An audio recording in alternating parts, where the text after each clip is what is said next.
my one thing. Yep. I don't care. Listen, I want to say this. I don't hate cops. I love law enforcement. I do not back the blue because right now it is not a few bad apples. It is an entire rotten orchard.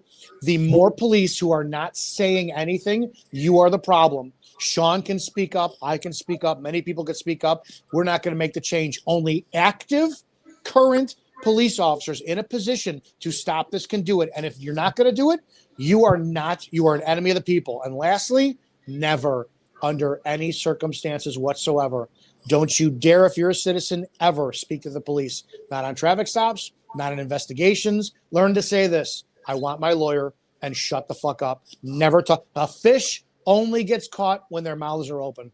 Yeah, that's great advice.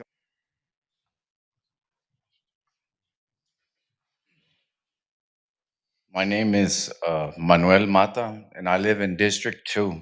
And I just want to read to y'all Texas Penal Code Section 39.01. It's official misconduct. A public servant commits an offense if with intent to obtain a benefit for himself or to harm another, he intentionally or knowingly commits an act relating to his office or employment that constitutes an unauthorized exercise of his official power, commits an act under color of his office or employment that exceeds his official power, refrains from performing a duty that is imposed on him by law or that is clearly inherent in the nature of his office or employment, violates a law relating to his office or employment, or takes or misapplies anything of value belonging to the government that may have come into his custody or possession by virtue of his employment. Now, their policy 703.00, professional misconduct on B, W, X, Y, and Z. No officer shall arrest any person or search any premises or persons except with a warrant of arrest, a search warrant, or where such arrest or search is authorized without a warrant by law. No officer shall falsely arrest, imprison, or cause any malicious prosecution to be initiated against any person. All officers shall protect the rights of any person held in custody. No officer shall verbally abuse or use excessive force against any such person, nor allow another officer or individual to do so. Officers are required to protect the rights of all persons and are prohibited from engaging in any form of discrimination, oppression, or favoritism. Now, I've been arrested again, right, for filming, and it was interfering where I was over 60 feet away from where they're conducting their investigation. This is the second time I've been arrested 60 feet away from an investigation. Now, I came last week and explained to y'all about policies. Here's one, and it specifically states that that's illegal.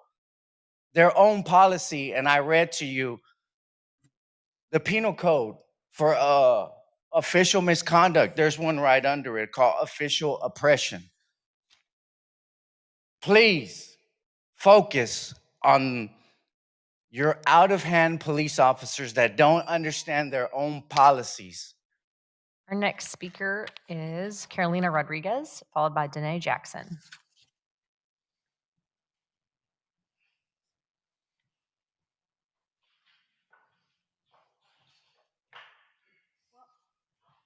My name's Carolina, and I'm glad to be alive, standing here in front of you. So the police and the DA's office and the jail people, and even most of y'all, hate being filmed. Why is that?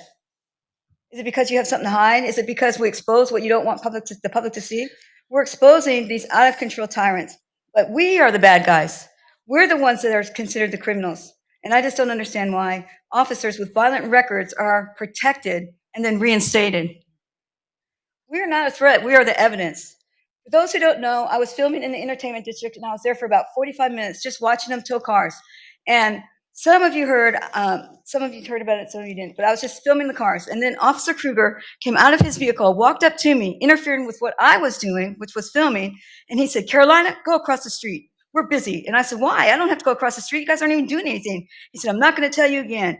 If I have to tell you again, I'm going to arrest you. I said, okay, but tell me why first. And he said, that's it. You're under arrest. So I turned around to take the arrest. He pulled my arm out of the socket and threw me face down onto the ground, breaking both my eye sockets, cutting my lip, knocking me unconscious. And then after I was unconscious and trying to put the handcuffs on me, he was telling me to stop resisting while I was unconscious. Okay. The newspaper said I was asked several times to go across the street. That was not true. That didn't happen. So some of you heard that I was found guilty of interfering with public duties. And here's why. Lloyd Wetzel, who is the district attorney, argued that we could not put the Officer Krueger up on the witness stand because that wouldn't be fair to the state. He argued that if this trial was about me not following orders, well, then we were going to probably turn it into an excessive force case, and that wouldn't be fair to him. Well, how fair was that to me that I couldn't face my accuser? How fair was that we couldn't show the jury the video? How fair was it that we couldn't point out that he was fired from Irving Police Department for excessive force? How fair was it that we couldn't tell the jury that he was on the Brady list? How fair was it that we couldn't show that he was breaking every policy in the world by arresting me? He used excessive force. He didn't do any kind of de-escalation. He didn't give me reasonable time to go across the street. He just threw me face first on the ground. I still have ringing in my ears. I have headaches all the time, but I'm the criminal.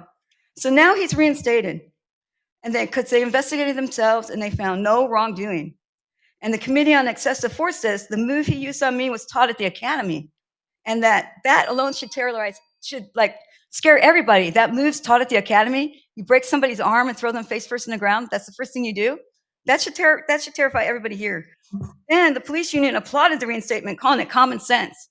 But how much common sense is there in allowing an officer with a history of violence, not just here, but in other police departments, have a badge and a gun?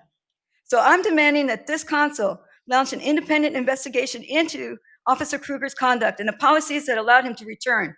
I'm calling for a public hearing with full transparency and his disciplinary record and everything that goes. Danae Jackson, followed by James Smith.